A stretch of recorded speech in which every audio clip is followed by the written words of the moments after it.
Welcome to story Munk.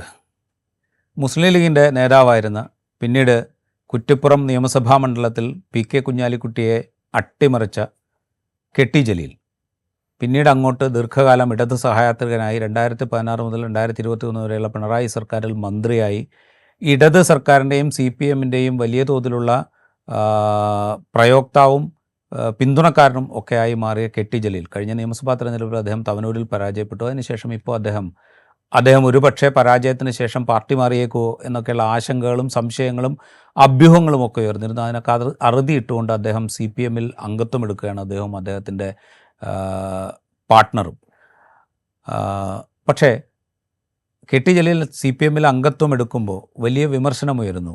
ഒരു വിശ്വാസിക്ക് communist പാർട്ടിയിൽ അംഗത്വം എടുക്കാൻ സാധിക്കുമോ? ഒരു വിശ്വാസിക്ക്, ഈശ്വരവിശ്വാസിക്ക് അല്ലെങ്കിൽ മതവിശ്വാസിക്ക് കമ്മ്യൂണിസ്റ്റ് പാർട്ടിയുമായി ചേർന്ന് പ്രവർത്തിച്ചുകൊണ്ട് മുമ്പോട്ട് പോകാൻ സാധിക്കുമോ എന്നുള്ള ചോദ്യങ്ങളൊക്കെ ഉയരുന്നു. ഒരിക്കലും അത് സാധിക്കില്ല എന്ന മട്ടിലുള്ള വിമർശനങ്ങൾ ഉയരുന്നു. പ്രത്യേകിച്ചൊരു ഇസ്ലാം വിശ്വാസിക്ക് അത് സാധ്യമേ അല്ല എന്ന മട്ടിലുള്ള വിമർശനങ്ങളും ഉയരുന്നുണ്ട്. ഇതേക്കുറിച്ചാണ് സ്റ്റോറി മങ്ക് ഈ എപ്പിസോഡിൽ സംസാരിക്കുന്നത്. എനിക്ക് KT. Jaleel communist party of India മാർക്സിസ്റ്റിൽ അംഗത്വം എടുക്കുന്നതിൽ വലിയ അത്ഭുതമോ വലിയ അപാകതയോ അല്ലെങ്കിൽ ഈ പറയുന്ന വിശ്വാസത്തിൻ്റെ വൈരുദ്ധ്യങ്ങളോ ഒന്നും എനിക്കതിൽ തോന്നുന്നില്ല. കാരണം വെച്ചാൽ CPM കേരളത്തിൽ പ്രവർത്തിക്കുന്ന ഒരു രാഷ്ട്രീയ പാർട്ടിയാണ്, അല്ലെങ്കിൽ ഇന്ത്യയിൽ പ്രവർത്തിക്കുന്ന ഒരു രാഷ്ട്രീയ പാർട്ടിയാണ്. ജനാധിപത്യപരമായി പ്രവർത്തിക്കുന്ന ഏതൊരു പാർട്ടിയിലും അംഗത്വം എടുക്കാൻ ഇന്ത്യയിലെ ഏതൊരു പൗരനും അവകാശമുണ്ട്. അങ്ങനെ ഒരു രാഷ്ട്രീയ പാർട്ടിയിൽ അംഗത്വം എടുത്തതുകൊണ്ട് ഏതെങ്കിലും തരത്തിൽ അയാളുടെ ആത്മീയ ജീവിതത്തെയോ അവരുടെ ദൈവവിശ്വാസത്തെയോ അല്ലെങ്കിൽ അവരുടെ മതപരമായ ആചാരങ്ങളെയോ ഹനിക്കും എന്ന തോന്നലും എനിക്കില്ല. പിന്നെ എന്തുകൊണ്ടാണ് ഇങ്ങനൊരു വിമർശനം ഇക്കാലത്ത് വരുന്നത് എന്നാണ് ബഷീറിന് തോന്നുന്നത്? സാധാരണഗതിയിൽ മുസ്ലിം രാഷ്ട്രീയവുമായി ബന്ധപ്പെട്ട് ഇത്തരത്തിലുള്ള പ്രശ്നങ്ങൾ, വിവാദങ്ങൾ ചില ഇടവേളകൾക്ക് ശേഷം അല്ലെങ്കിൽ ഇടയ്ക്കിടയ്ക്ക് ഇത്തരത്തിലുള്ള പ്രശ്നങ്ങൾ ഉയർന്നു വരാറുണ്ട്.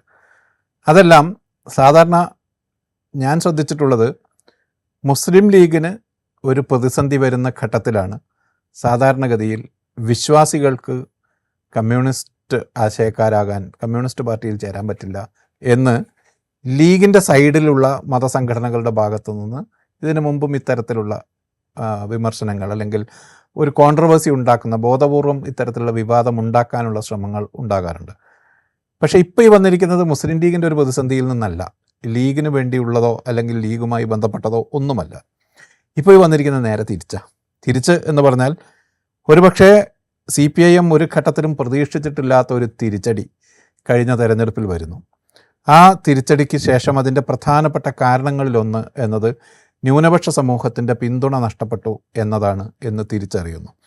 ആ ഒരു പശ്ചാത്തലത്തിലാണ് ജലീലിൻ്റെ ഭാര്യയുടെയും പാർട്ടി മെമ്പർഷിപ്പ് റെഗുലറൈസ് ചെയ്യാൻ അല്ലെങ്കിൽ മെമ്പർഷിപ്പ് എടുക്കാൻ തീരുമാനിച്ചു എന്ന വാർത്ത വലിയ പ്രാധാന്യം നേടുന്നത്. യഥാർത്ഥത്തിൽ വ്യക്തിഗതമായൊരു തീരുമാനം എന്ന മട്ടിൽ ജലീലും മാത്രം തീരുമാനിച്ച് ചെയ്തതാണ് ഇതെങ്കിൽ അത് ജലീൽ തുടർന്നുള്ള ഒരു പോസ്റ്റ് റിട്ടയർമെൻറ്റ് ജീവിതം മുന്നോട്ട് കൊണ്ടുപോകാനുള്ള ജലീലിൻ്റെ ഒരു വ്യക്തിഗതമായ ഡിസൈൻ എന്നേ കാണേണ്ടതുള്ളൂ. എന്നാൽ CPIM കൂടി ആലോചിച്ച് ചെയ്തതാണ് ഇതെങ്കിൽ ഞാൻ നേരത്തെ പറഞ്ഞ CPIM വന്നുപെട്ടിരിക്കുന്ന ഒരു രാഷ്ട്രീയ പ്രതിസന്ധിയുടെ പല പരിഹാരങ്ങൾ അന്വേഷിക്കുന്ന കൂട്ടത്തിലൊന്ന് മുസ്ലിം സമൂഹത്തെ കൂടെ നിർത്താനുള്ള ശ്രമങ്ങളുടെ തുടക്കമാകാം എന്നൊരു പക്ഷേ കരുതിയിട്ടുണ്ടാകാം. ഞാൻ കരുതുന്നത് വ്യക്തിഗതമായി ജലീൽ എടുത്തൊരു തീരുമാനമാണിത് എന്നാണ്. CPIMൽ മെമ്പർഷിപ്പ് എടുക്കുക. ഇപ്പോൾ ജലീലിൻ്റെ രാഷ്ട്രീയ ചരിത്രം എടുത്താൽ ജലീൽ സിമിക്കാരനായിരുന്നു. സിമിയിൽ നിന്നുകൊണ്ട് ജലീൽ നടത്തിയ ഒരുപാട് പ്രസംഗങ്ങൾ നമ്മുടെ മുമ്പിലുണ്ട്. അതിനുശേഷം ജലീൽ മുസ്ലിം ലീഗുകാരനായിരുന്നു. അദ്ദേഹം യൂത്ത് ലീഗിൻ്റെ സംസ്ഥാന ജനറൽ സെക്രട്ടറി ആയിരുന്നു. ആ ഘട്ടത്തിൽ മുസ്ലിം ലീഗുമായി തെറ്റിപ്പിരിഞ്ഞാണ് 2006 തെരഞ്ഞെടുപ്പിന് മുമ്പ് ജലീൽ മാറിപ്പോകുന്നത്, 2004. അതിനുശേഷം ജലീൽ കുഞ്ഞാലിക്കുട്ടിയോട് മത്സരിക്കാൻ സ്വയം തീരുമാനിച്ച് കുറ്റിപ്പുറത്ത് വരുന്നു. അതിനുശേഷമാണ് CPIM പിന്തുണക്കുന്നത്. കുഞ്ഞാലിക്കുട്ടി എവിടെ മത്സരിച്ചാലും ഞാൻ മത്സരിച്ച് തോൽപ്പിക്കുമെന്ന് ആദ്യം ജലീൽ പ്രഖ്യാപിക്കുന്നുണ്ട്. അതിനുശേഷം CPIM ജലീലിനെ പിന്തുണയ്ക്കാൻ തീരുമാനിക്കുകയത്. 2006 കുഞ്ഞാലിക്കുട്ടി കുറ്റിപ്പുറത്ത് തോൽക്കുന്നു. ജലീൽ അവിടെ വളരെ ചരിത്രപരമായ വിജയം നേടുന്നു. തുടർന്ന് ഇങ്ങോട്ട് മലപ്പുറം ജില്ലയിലെ CPIMൻ്റെ ഒരു സഹയാത്രികനാണ് ജലീൽ. അതിനുശേഷമുള്ള തെരഞ്ഞെടുപ്പുകളിൽ പാർട്ടി ജലീലിനെ നിർത്തി ജയിപ്പിച്ചെടുക്കുന്നു. ഇപ്പോഴുള്ള ഈ ഒരു മെമ്പർഷിപ്പ് എടുക്കുക എന്നത് സോഷ്യൽ മീഡിയയിൽ നടക്കുന്ന വിധത്തിൽ ചിലപ്പോൾ സോഷ്യൽ മീഡിയക്ക് പുറത്തേക്കും വന്നു തരത്തിലുള്ള വിവാദമാകുന്നത് ഏത് പശ്ചാത്തലത്തിലാണ് എന്ന് നമുക്ക് വ്യാഖ്യാനിച്ചെടുക്കുക വയ്യ. ഇസ്ലാം എന്ന മതം അത് രൂപം കൊണ്ട ഘട്ടത്തിൽ തന്നെ കേരളത്തിലെത്തിയിട്ടുണ്ട്. 14 നൂറ്റാണ്ട് മുമ്പ് തന്നെ പ്രവാചകൻ്റെ കാലത്ത് തന്നെ ഇസ്ലാം കേരളത്തിലെത്തിയിട്ടുണ്ട് എന്നാണ് സങ്കല്പം. ഇന്ത്യൻ കമ്മ്യൂണിസ്റ്റ് പാർട്ടി എന്നത് 1920-കൾക്ക് ശേഷം രൂപം കൊണ്ടതാണ്. പാർട്ടിയുടെ ഫോം അതിനും ശേഷം ഒരുപാട് കാലം കഴിഞ്ഞ് വന്നതാണ്. ഈ പാർട്ടി ഇപ്പോൾ പറയുന്ന CPIM എന്ന പാർട്ടി 1964 ഉണ്ടായതാണ്. 14 നൂറ്റാണ്ട് മുമ്പ് ഉണ്ടായ ഒരു മതം, ആ മതത്തിൽ വിശ്വസിക്കുന്ന ഒരാൾക്ക് ഇന്ത്യൻ ഭരണഘടന നിലവിൽ വന്നതിന് ശേഷം ആ ഭരണഘടന പ്രകാരം രൂപീകരിക്കപ്പെട്ട ഒരു പാർട്ടിയിൽ അംഗത്വം എടുക്കുന്നത് മതവിശ്വാസത്തിനെതിരാണ് എന്നൊക്കെ പറയുന്നത്. ലക്ഷോപലക്ഷം ആളുകൾ ഇതിനകം അതിൽ അംഗത്വം എടുത്ത് കഴിഞ്ഞിട്ടുണ്ട്.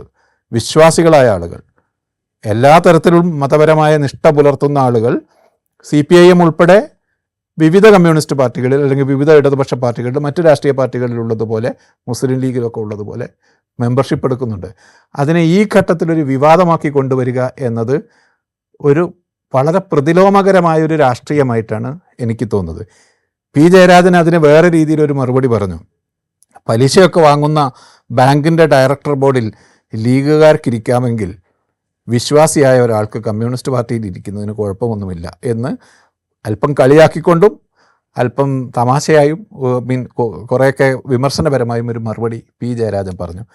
ഞാൻ വിചാരിക്കുന്നത് ഒരു സൈഡിൽ CPIM പെട്ടിരിക്കുന്ന പ്രതിസന്ധിയുടെ അതിനെ മുസ്ലിം സമൂഹത്തിൽ നിന്നുള്ളൊരു പിന്തുണ ഇനി അങ്ങോട്ട് വലിയ പ്രധാനപ്പെട്ടതായിരിക്കുമെന്ന തിരിച്ചറിവിൽ നിന്ന് KT ജലീൽ വ്യക്തിപരമായി എടുത്തൊരു തീരുമാനമാണ് അത് എന്നാണ്. തിരിച്ചുള്ളതിൻ്റെ കൗണ്ടർ വിമർശനം പക്ഷേ അങ്ങേയറ്റം പ്രതിലോമകരമാണ്. അത് ഈ കാലത്ത് നടക്കാൻ പാടുള്ളതാണോ എന്ന കാര്യത്തിൽ പോലും എനിക്ക് സംശയം. CPM ഈ കഴിഞ്ഞ നിയമസഭാ തെരഞ്ഞെടുപ്പിന് ശേഷം, കഴിഞ്ഞ ലോക്സഭാ തെരഞ്ഞെടുപ്പിൽ CPMന് വലിയ പരാജയമുണ്ടായി.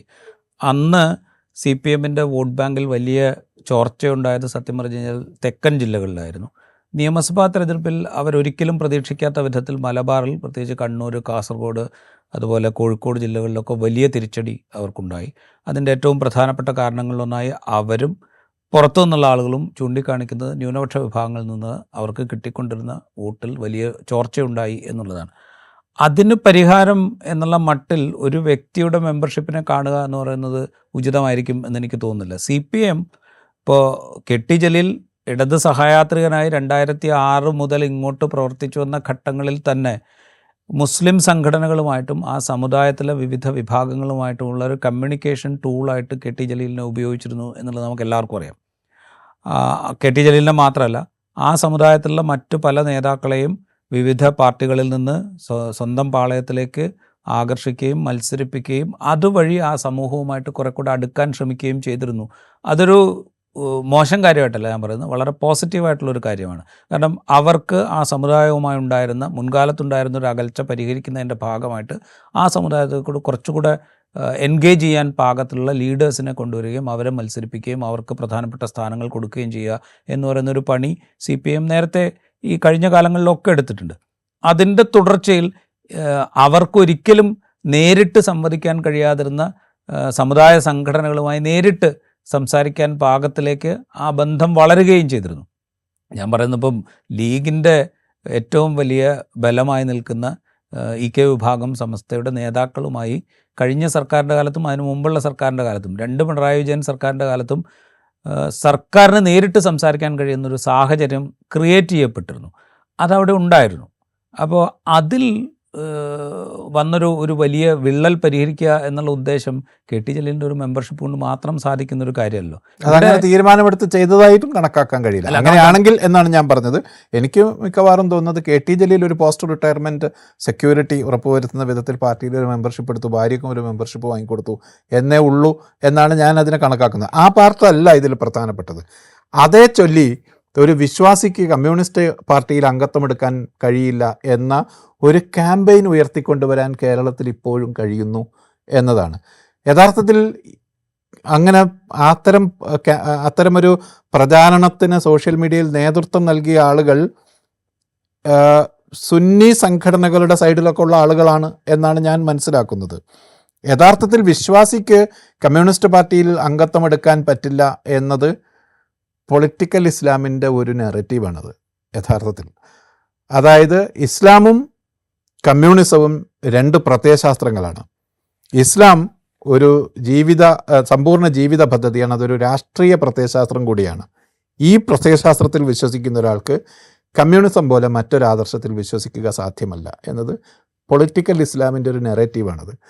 മറിച്ച് കൾച്ചറൽ ഇസ്ലാമിൻ്റെ ആളുകൾ, സുന്നി മുസ്ലിങ്ങൾ എന്ന് പറയുന്ന ആളുകൾ ഇസ്ലാമിനെ അവരൊരു കൾച്ചറായേ കാണുന്നുള്ളൂ, ഒരു സംസ്കാരമായാണ് കാണുന്നത്, ഒരു മതവിശ്വാസമായാണ് കാണുന്നത്. അതിനൊരു രാഷ്ട്രീയ ഐഡിയോളജിയായി അവർ കാണുന്നില്ല. അതുകൊണ്ട് തന്നെ സാധാരണ മുസ്ലിങ്ങൾക്ക്, മുസ്ലിം വിശ്വാസികൾക്ക് കമ്മ്യൂണിസ്റ്റ് പാർട്ടിയിലോ വേറെ ഏതെങ്കിലും പാർട്ടിയിലോ അംഗത്വം എടുക്കുന്നത് ഒരു പ്രത്യയശാസ്ത്രപരമായ പ്രശ്നമായി അവരെ അലട്ടുന്നില്ല. അത് അലട്ടിയത് യഥാർത്ഥത്തിൽ പൊളിറ്റിക്കൽ ഇസ്ലാമിൻ്റെ ആളുകളെയാണ്. കേരളത്തിലെ സുന്നി സംഘടനകളുമായി ബന്ധപ്പെട്ട നേതാക്കളിൽ ചിലർ ഈ പൊളിറ്റിക്കൽ ഇസ്ലാമിൻ്റെ നെറേറ്റീവ് അറിയാതെ ഏറ്റെടുക്കുകയാണ് യഥാർത്ഥത്തിൽ ചെയ്യുന്നത്. ഇതൊരു ഐഡിയോളജിയാണ്. ഈ ഐഡിയോളജിയിൽ നിന്നുകൊണ്ട് മറ്റൊരു ഐഡിയോളജി സ്വീകരിക്കുക സാധ്യമല്ല എന്നത് യഥാർത്ഥത്തിൽ അത് ഉന്നയിക്കുന്ന ആളുകൾക്ക് അതിൻ്റെ ഡെപ്ത് മനസ്സിലാവാത്ത വിധത്തിൽ ചെയ്യുന്നതാണ് എന്നാണ് ഞാൻ മനസ്സിലാക്കുന്നത്. ഇത് പറയുമ്പോഴേ ഒരു കാര്യം കൂടി ഉണ്ട് അതിനകത്ത്. അതായത് ഇപ്പം ഈ പറയുന്ന രണ്ടും രണ്ട് ഐഡിയോളജി ആയിട്ട് തന്നെ നമ്മൾ കണക്കാക്കുക. രണ്ട് ഐഡിയോളജി ആയിട്ട് കണക്കാക്കുമ്പോൾ പോലും ഇപ്പോൾ ഇന്ത്യയിൽ കമ്മ്യൂണിസ്റ്റ് പ്രസ്ഥാനം രൂപീകരിക്കുന്ന കാലത്ത് അതിൻ്റെ പിറവി മുതൽ അതിൻ്റെ കൂടെ ഉണ്ടായിരുന്ന മുസഫർ അഹമ്മദിനെ പോലെയുള്ള മുസ്ലിം നേതാക്കൾ അതിൻ്റെ കൂടെ ഉണ്ടായിരുന്നു.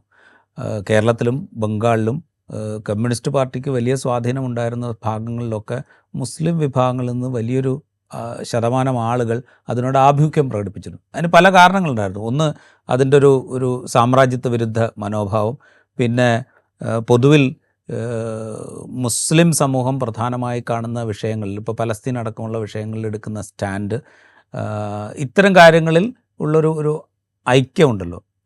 ഈ ഒരു പല വിശാലമായ രാഷ്ട്രീയ അതുപോലെ ജാതിബദ്ധമല്ലാത്ത ഒരു മതത്തിന് ഈക്വാലിറ്റി എന്നൊരു കൺസെപ്റ്റിൽ മുന്നോട്ട് വരുന്ന ഒരു പൊളിറ്റിക്കൽ ഐഡിയോളജിയോട് കുറെ കൂടി ഒരു ആഭിമുഖ്യം തോന്നാം. ആ ആഭിമുഖ്യമാണ് യഥാർത്ഥത്തിൽ ഇന്ത്യൻ കമ്മ്യൂണിസ്റ്റ് മൂവ്മെൻറ്റിൻ്റെ സ്ഥാപകരായ ആളുകളിൽ ഒരുപാട് മുസ്ലിങ്ങൾ ഉണ്ടാകാനുള്ള കാരണം അതുകൂടിയാണെന്നാണ് ഞാൻ. തുടക്കത്തിലുണ്ടായിരുന്ന ആളുകൾ യഥാർത്ഥത്തിൽ വിശ്വാസികളും പണ്ഡിതന്മാരുമായ ആളുകളായിരുന്നു യഥാർത്ഥത്തിൽ കമ്മ്യൂണിസ്റ്റ് മൂവ്മെൻറ്റിനെ പിന്തുണച്ചത്. ഇപ്പോൾ സാഹിത്യത്തിൽ ഒരു ഇടതുപക്ഷ ലിറ്ററേച്ചർ മൂവ്മെൻ്റ് ഉണ്ടാക്കിയതിൽ മുസ്ലിം എഴുത്തുകാർക്ക് പങ്കുണ്ട്. അവരുടെ ഐഡിയോളജി എന്ന് പറയുന്നത് ഇതായിരുന്നു. അതാ ഞാൻ പറഞ്ഞു. അപ്പോൾ ഇങ്ങനൊരു വിശാലമായ പരിസരവും കൂടിയുണ്ട്. പ്രത്യയശാസ്ത്രം എന്നുള്ള നിലയിൽ നമ്മൾ രണ്ടും രണ്ടായി എടുക്കുമ്പോൾ തന്നെ ഈ രണ്ട് പ്രത്യയശാസ്ത്രങ്ങൾക്കും കോമണായി അവർ കണക്കാക്കുന്ന ചില ഏരിയാസ് ഉണ്ട്. സാമ്രാജ്യത്വ വിരുദ്ധത, അമേരിക്കൻ മേധാവിത്വത്തോടുള്ള എതിർപ്പ്, ഫാഷിസത്തോടുള്ള എതിർപ്പ്, പ്രത്യേകിച്ച് പുതിയ കാലഘട്ടത്തിൽ ഇന്ത്യൻ രാഷ്ട്രീയം സഞ്ചരിച്ചുകൊണ്ടിരിക്കുന്ന രീതിയിലുള്ള ഒരു ഹിന്ദുരാഷ്ട്രം എന്ന സങ്കല്പത്തിലേക്ക് യാത്ര ചെയ്തുകൊണ്ടിരിക്കുന്ന ഒരു രാഷ്ട്രീയ സംവിധാനത്തോട് പൊതുവിൽ രണ്ട് വിഭാഗങ്ങളും കാണിക്കുന്ന യോജിപ്പോടുകൂടിയുള്ള ഒരു സമീപനം, ഇതൊക്കെ അവിടെയുണ്ട്. അതുണ്ടായിരിക്കെ ഒരു പ്രത്യയശാസ്ത്രം എന്നുള്ള നിലയ്ക്ക് എതിർക്കുമ്പോൾ പോലും ഈ കോമൺ ആയിട്ടുള്ള ഘടകങ്ങളുണ്ട് എന്നിരിക്കെ പിന്നെ എന്തുകൊണ്ടാണ് ഈ പറയുന്ന വിധത്തിൽ വിശ്വാസികൾക്ക് ഇതിൽ പോകാൻ പറ്റില്ല എന്ന് പറയുന്ന ഒരു പൊളിറ്റിക്കൽ ഇസ്ലാമിസ്റ്റ് സംഗതിയെ ഈ പ്രത്യേകിച്ച് സുന്നി വിഭാഗത്തിലുള്ള പണ്ഡിതന്മാർ പോലും യഥാർത്ഥത്തിൽ ഇതിപ്പോൾ അഫ്ഗാനിസ്ഥാനിൽ താലിബാൻ വരികയും അതിന് മുന്നേ റഷ്യൻ ചെമ്പട അഫ്ഗാനിസ്ഥാനിലേക്ക് വരികയും അതിനെ നേരിടാൻ താലിബാൻ രൂപം കൊള്ളുകയും ചെയ്ത ഒരു ഘട്ടത്തിൽ യഥാർത്ഥത്തിൽ ഇപ്പോൾ അഫ്ഗാൻ മുജാഹിദീൻസ് എന്നൊക്കെ പറയുന്ന ആ ഒരു മൂവ്മെൻ്റൊക്കെ രൂപപ്പെട്ട ഘട്ടത്തിൽ ഉണ്ടാക്കിയെടുത്ത പൊളിറ്റിക്കൽ ഇസ്ലാമിൻ്റെ ഒരു വിവരണമാണിത്. ഇസ്ലാം മത വിശ്വാസികൾ ഒന്ന് വേറെയും കമ്മ്യൂണിസ്റ്റ് എന്നത് മറ്റൊന്നുമാണ്. ഇത് പരസ്പരം ചേരാത്ത ഒന്നാണ് എന്നത്. അതാ ഞാൻ പറഞ്ഞത്, പൊളിറ്റിക്കൽ ഇസ്ലാമിൻ്റെ ഒരു നെറേറ്റീവാണ്. അതിനെ ഇങ്ങോട്ട് കോപ്പി അടിക്കാനാണ് ആ ഐഡിയോളജിയുമായി ഒരു ബന്ധവുമില്ലാത്ത സുന്നി വിഭാഗത്തിലെ പണ്ഡിതന്മാർ ശ്രമിക്കുന്നത്. യഥാർത്ഥത്തിൽ അവർ മതത്തെ ഒരു സംസ്കാരമായാണ് കാണുന്നതെങ്കിൽ ഒരു രാഷ്ട്രീയ പാർട്ടിയിൽ ഇവർ അംഗത്വമെടുക്കുന്നതിൽ ഇവരുടെ ബോധറേഷൻ ആവേണ്ടതേ ഇല്ല. അങ്ങനെ ആയിട്ടില്ല. ഇന്ത്യയുടെ കമ്മ്യൂണിസ്റ്റ് മൂവ്മെൻറ്റിൻ്റെ ചരിത്രത്തിലോ ഇന്ത്യൻ മുസ്ലിങ്ങളുടെ ചരിത്രത്തിലോ യഥാർത്ഥത്തിൽ അങ്ങനെ ഒരു പ്രശ്നമുണ്ടായിട്ടില്ല. ഇപ്പോഴത് പ്രശ്നവൽക്കരിക്കുന്നത് യഥാർത്ഥത്തിൽ ഈ ഒരു രാഷ്ട്രീയ പ്രശ്നത്തെ അങ്ങനെ ഒരു രാഷ്ട്രീയ ഇസ്ലാമിൻ്റെ കാഴ്ചപ്പാടിലൂടെ എല്ലാവരും കാണാൻ, മുസ്ലിം സംഘടനകളിലെ പലരും കാണാൻ തുടങ്ങുന്നു എന്ന ദുർലക്ഷണമായിട്ടാണ് ഞാൻ കാണുന്നത്. ഇതിൽ വേറെ നമ്മൾ പ്രാക്ടിക്കൽ പൊളിറ്റിക്സുമായിട്ട് ബന്ധപ്പെട്ട് വന്നു കഴിഞ്ഞാൽ ഇപ്പോൾ കഴിഞ്ഞ നിയമസഭാ തെരഞ്ഞെടുപ്പിലുണ്ടായ വലിയ പരാജയം, അതിനു മുമ്പുള്ള നിയമസഭാ തെരഞ്ഞെടുപ്പിൽ LDF നേടിയ വിജയം, ഇത് രണ്ടിലും ഈ മുസ്ലിം ന്യൂനപക്ഷത്തിൻ്റെ പിന്തുണ ഒരു പ്രധാനപ്പെട്ട ഘടകമായിട്ട് വിലയിരുത്തപ്പെട്ടിരുന്നു. 2021 2016 നിയമസഭാ തെരഞ്ഞെടുപ്പുകളിൽ LDF നേടിയ വലിയ വിജയത്തിന് കാരണങ്ങളിൽ ഒന്ന് മുസ്ലിം വിഭാഗത്തിൽ നിന്ന് ഇടതുപക്ഷത്തേക്ക് കുറെ കൂടെ ആളുകൾ അട്രാക്റ്റഡ് ആയതിൻ്റെ തുടർച്ചയിലാണ്, അല്ലെങ്കിൽ ആ വോട്ടുകൾ അങ്ങോട്ട് ഷിഫ്റ്റ് ചെയ്തതിൻ്റെ ഭാഗമായിട്ടാണ് എന്ന വിലയിരുത്തലുണ്ടായിരുന്നു. ഇപ്പോൾ 2026 വലിയ തോൽവി ഉണ്ടാകുമ്പോൾ മുസ്ലിം വിഭാഗത്തിൽ നിന്ന്, മുസ്ലിം ന്യൂനപക്ഷങ്ങളിൽ നിന്ന് വലിയ തോതിലുള്ള തിരിച്ചടി LDFന് കിട്ടിയതുകൊണ്ടാണ് എന്നും. അപ്പോൾ ഈ ഇടതുപക്ഷത്തെ ദുർബലമാക്കി നിർത്തുക എന്ന് പറയുന്ന ഒരു പൊളിറ്റിക്കൽ സ്ട്രാറ്റജി, അതിൻ്റെ കൂടെ തുടർച്ചയിൽ വിശ്വാസികൾക്ക് ചേരാൻ പറ്റുന്നൊരു സംഗതിയല്ല. അതിന് ഉദാഹരണമായിട്ട് ഇപ്പോൾ KT ജലീൽ ചേരുന്നു. ഒരു വിശ്വാസിക്ക് ഒരിക്കലും അങ്ങോട്ട് കമ്മ്യൂണിസ്റ്റ് പാർട്ടിയിൽ അംഗത്വം എടുക്കാൻ പറ്റില്ല, അല്ലെങ്കിൽ അവരുമായി യോജിച്ചു പോകാൻ പറ്റില്ല, അത് ഞങ്ങളുടെ വിശ്വാസ പ്രമാണങ്ങൾക്കെതിരാണ് എന്ന് വ്യാഖ്യാനിച്ച് ഇതൊരു പ്രായോഗിക രാഷ്ട്രീയത്തിൽ കുറെ കൂടെ ഒരു ആൻറ്റി ലെഫ്റ്റ് സെൻറ്റിമെൻറ്റ്സ് ഈ ന്യൂനപക്ഷ വിഭാഗത്തിൽ നിലനിർത്തുക എന്ന് പറയുന്നൊരു സ്ട്രാറ്റജി കൂടെ ഉണ്ടാവും. കഴിഞ്ഞ ഒരു പതിറ്റാണ്ടിനിടയിൽ, ഒരു 6-7 വർഷത്തിനിടയിൽ ഈ ഒരു സ്റ്റാൻഡിന് വലിയ പ്രാധാന്യം കിട്ടിത്തുടങ്ങിയിട്ടുണ്ട്. അതാണ് കഴിഞ്ഞ തെരഞ്ഞെടുപ്പിന് മുന്നേ ജമാഅത്തെ ഇസ്ലാമിക്ക് നേരെ CPIM ആഞ്ഞടിച്ചത്. SFIയിലും മറ്റും ചേരേണ്ടിയിരുന്ന, അല്ലെങ്കിൽ ഇടതു പാർട്ടിയോടൊക്കെ ഇടതുപക്ഷത്തോട് ചേർന്ന് പോകേണ്ട ചെറുപ്പക്കാർ, മതവിശ്വാസികളായ ചെറുപ്പക്കാരെ അതിൽ നിന്ന് പിന്തിരിപ്പിക്കുന്നു എന്ന ആക്ഷേപം തന്നെയാണ് ഇടതുപക്ഷം ഉന്നയിച്ചത്. ജമാഅത്തെ ഇസ്ലാമിയുടെ നേതൃത്വത്തിൽ അതിന് നീക്കമുണ്ടായി, ഇടതുപക്ഷത്തിൽ നിന്ന് ചെറുപ്പക്കാരെ മാറ്റാനുള്ള നീക്കമുണ്ടായി എന്ന്. അതിൻ്റെ ഒരു എക്സ്റ്റൻഷനാണ് യഥാർത്ഥത്തിൽ ഇത്. മുസ്ലിം സമൂഹത്തെ കമ്മ്യൂണിസ്റ്റ് പാർട്ടിയിലേക്ക് ചേരുന്നതിൽ നിന്ന് മതപരമായി ഒരു ബ്ലോക്ക് വെച്ച് തടയുക എന്ന ഒരു സംഗതിയാണ് യഥാർത്ഥത്തിൽ ഈ ക്യാമ്പയിന് പിന്നിലുള്ളത്. അത് അത്ര വലിയ എസ്റ്റാബ്ലിഷ്ഡ് ആയ ആളുകളുടെ ഭാഗത്തു നിന്നും വരുന്നില്ല എന്നതുകൊണ്ട് മാത്രം അതിങ്ങനെ നിൽക്കുകയാണ്. പക്ഷേ അന്തരീക്ഷത്തിൽ ഇത് നിലനിൽക്കുന്നുണ്ട്. അതാണ് CPIMനെ പെട്ടെന്ന് പ്രകോപിപ്പിക്കുന്നതും. ഇത്തരത്തിലുള്ള ക്യാമ്പയിൻ വരുമ്പോൾ CPIM പ്രകോപിതമാകുന്നത്. ജയരാജനെ പോലുള്ള ആളുകൾ ഇങ്ങനെ പറയുന്നതിൻ്റെ കാരണം അവരതിനെ ഈ ഒരു 5-6 വർഷത്തിനിടയിൽ സംഭവിച്ച ഒരു വളരെ ലേറ്റൻ്റായ ഒരു പ്രചാരണത്തോട് ചേർത്ത് കാണുന്നു എന്നതാണ് എനിക്ക് തോന്നുന്നത്. റൈറ്റ്. നമ്മൾ അവസാനം ഇപ്പോൾ KT ജലീൽ CPMൽ അംഗത്വം എടുക്കുന്നു. CPMനെ സംബന്ധിച്ച് അതുകൊണ്ട് പ്രത്യേകിച്ച് എന്തെങ്കിലും ഗുണമുണ്ടാകും എന്ന് തോന്നുന്നുണ്ടോ? എന്നെ സംബന്ധിച്ച് അങ്ങനെ തോന്നുന്നില്ല. കാരണം വെച്ച് കഴിഞ്ഞാൽ ഏതെങ്കിലും ഒരു നേതാവ് ഇപ്പോൾ അത് മുസ്ലിം നാമധാരിയായ ആ സമുദായവുമായി കുറെ കൂടെ എൻഗേജ് ചെയ്യാൻ കഴിവുള്ള ഒരു നേതാവ് ലീഡർഷിപ്പിലേക്ക് വന്നു എന്നുള്ളതുകൊണ്ട് പ്രത്യേകിച്ച് എന്തെങ്കിലും ഒരു മാറ്റം, അതിൻ്റെ ഒരു പൊളിറ്റിക്കൽ ഒരു തരത്തിലുള്ള മാറ്റം ഉണ്ടാകാൻ പോകുന്നില്ല. എന്ന് മാത്രമല്ല, KT ജലീൽ CPIMും ഇടതുപക്ഷവുമായി സജീവമാകുന്നതിന് മുമ്പായിരുന്നു മലപ്പുറത്തും മലബാറിലും മുസ്ലിം സമൂഹം ഇടതുപക്ഷത്തെ കൂടുതൽ പിന്തുണച്ചത്. കൃത്യമായി ഒരു ഇലക്ട്രലായിട്ട് പറഞ്ഞാൽ 2006 ജലീൽ ആദ്യമായി കുറ്റിപ്പുറത്ത് വിജയിക്കുന്ന തെരഞ്ഞെടുപ്പിൽ ആണ് അവിടെ തിരൂരിലും കുറ്റിപ്പുറത്തും മങ്കടയിലും ഒക്കെ തോറ്റത്. 2004 തെരഞ്ഞെടുപ്പിലാണ് KPA മജീദ് മലപ്പുറം മണ്ഡലത്തിൽ തോറ്റത്, മഞ്ചേരി മണ്ഡലത്തിൽ. 2000 ആണ്ട് മുതൽ 2006 വരെയുള്ള ഒരു കാലഘട്ടം എടുത്താൽ, 2005 CPIMൻ്റെ മലപ്പുറം സമ്മേളന കാലഘട്ടം എടുത്താൽ മലപ്പുറം ചുവക്കുകയാണ് എന്നൊരു തോന്നലുണ്ടായിരുന്നു അന്ന്. ആ തോന്നലിൻ്റെ ഗുണഫലം അനുഭവിച്ച ആൾ മാത്രമാണ് KT ജലീൽ. ആ ഒരു തോന്നലിൽ അതിൻ്റെ ഗുണഫലം അനുഭവിക്കാൻ വേണ്ടി ആ സാധ്യത മനസ്സിലാക്കി അങ്ങോട്ട് ചാടിയ ആൾ മാത്രമാണ് KT ജലീൽ. യഥാർത്ഥത്തിൽ KT ജലീൽ വരുന്നതിന് എത്രയോ മുന്നേ മലപ്പുറത്ത് CPIMനെ മലപ്പുറത്തെ ജനത സ്വീകരിക്കാനും അതിൻ്റെ ഒരു രാഷ്ട്രീയമായ അവരുടെ ഒരു പരിഹാരമായി CPIMനെ കാണാനുമൊക്കെ തുടങ്ങിയിരുന്നു. CPIMന് ആ ഒരു വേവിനെ തിരിച്ചറിയാൻ പറ്റാതിരുന്നതും അത് മനസ്സിലാക്കാതിരുന്നതും അതിന് തുടർച്ചയില്ലാതെ പോയതുമൊക്കെയാണ് യഥാർത്ഥത്തിൽ. അല്ലെങ്കിൽ മലപ്പുറത്ത് ലീഗിൻ്റെ ഒരു പാർലമെൻറ്റ് തെരഞ്ഞെടുപ്പ് ലീഗിൻ്റെ ഒരു സ്ഥാനാർത്ഥി തോറ്റിരുന്നു എന്ന് മലപ്പുറത്ത് നിന്ന് 16 സീറ്റ് നിന്ന് കിട്ടിയ മലപ്പുറത്ത് 5-6 സീറ്റുകൾ CPIM-ൻ്റെ നേതൃത്വത്തിൽ പിടിച്ചിരുന്നു എന്ന് ഇതെല്ലാം KT ജലീൽ വരുന്നതിന് മുമ്പ് സംഭവിച്ച കാര്യങ്ങളാണ്. അതുകൊണ്ട് ജലീൽ വന്നതുകൊണ്ട് എന്തെങ്കിലും ഒരു മാറ്റം അതുവഴി മുസ്ലിം സമൂഹത്തെ പിടിക്കാം എന്ന് അതിൻ്റെ ആവശ്യമില്ല യഥാർത്ഥത്തിൽ കേരളത്തിലെ CPIM-ന്. മതനിരപേക്ഷമായ രാഷ്ട്രീയത്തിൽ ഞങ്ങൾ വെള്ളം ചേർക്കുന്നില്ല എന്ന് നേരെ കമ്മ്യൂണിക്കേറ്റ് ചെയ്താൽ മുസ്ലിം സമൂഹം അതിനോട് റെസ്പോണ്ട് ചെയ്യും എന്നാണ് എൻ്റെ വിശ്വാസം. റൈറ്റ്. എന്തായാലും KT ജലീൽ CPM-ൽ അംഗത്വം എടുക്കാൻ തീരുമാനിച്ചിരിക്കുന്നു. ദീർഘകാലത്തെ ഇടത് സഹയാത്രിക ജീവിതം അവസാനിപ്പിച്ചുകൊണ്ട് തെരഞ്ഞെടുപ്പ് പരാജയത്തിന് ശേഷം ഒരു പക്ഷേ അദ്ദേഹം സ്വന്തം രാഷ്ട്രീയത്തിൽ തന്നെ മാറ്റം വരുത്തിയേക്കാമെന്ന അഭ്യൂഹങ്ങൾക്കൊക്കെ വിരാമം ഇട്ടുകൊണ്ടാണ് അദ്ദേഹം CPM-ൽ അംഗത്വം എടുക്കാൻ തീരുമാനിച്ചിരിക്കുന്നത്. ജലീലിൻ്റെ CPM-ലേക്കുള്ള ഔദ്യോഗികമായിട്ടുള്ള പ്രവേശനം ആ പാർട്ടിക്ക് എന്തെങ്കിലും ഗുണമുണ്ടാക്കുമോ? ഈ അദ്ദേഹത്തിൻ്റെ CPIM അംഗത്വം എടുക്കലുമായി ബന്ധപ്പെട്ട് ഉയർന്നിരിക്കുന്ന ഈ വിമർശനങ്ങൾ അത് ഏതളവിലാണ് യുക്തിരഹിതവും അല്ലെങ്കിൽ ഒരു പുതിയ കാലത്തിന് യോജിക്കാത്തതുമാകുന്നത് എന്നുള്ളതും കൂടി നമ്മൾ കാണേണ്ടിയിരിക്കുന്നു.